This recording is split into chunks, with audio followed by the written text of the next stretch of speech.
13 arresti sono stati eseguiti stamani dalla Polizia Postale di Reggio Calabria su richiesta del Tribunale cittadino nei confronti di persone che avrebbero acceso finanziamenti e mutui bancari a nome di ignari cittadini attraverso documentazioni false o alterate. L'operazione ha consentito di accertare che i titoli di credito negoziati sono stati attivati tramite l'agevolazione di una dipendente in servizio alla Banca Carime di Reggio Calabria, che avrebbe omesso di attivare i controlli.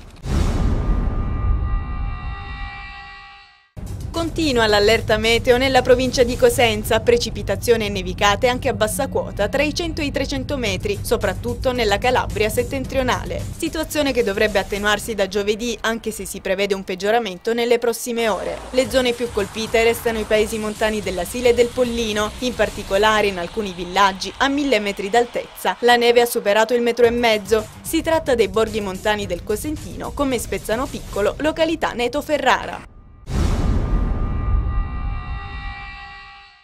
Il nuovo sistema provinciale di gestione integrata dei rifiuti urbani, contenuto nel progetto Pensiamo il futuro, è stato presentato ai sindaci della provincia di Reggio Calabria da parte del presidente dell'ente intermedio. Lo studio parte dall'attuale situazione per giungere alla quota del 50% di differenziata, che è poi la cifra che viene chiesta dall'Unione Europea. Proponiamo, ha detto Raffa, un modello integrato della raccolta dei rifiuti, un sistema chiuso che si autofinanzi sotto il profilo economico.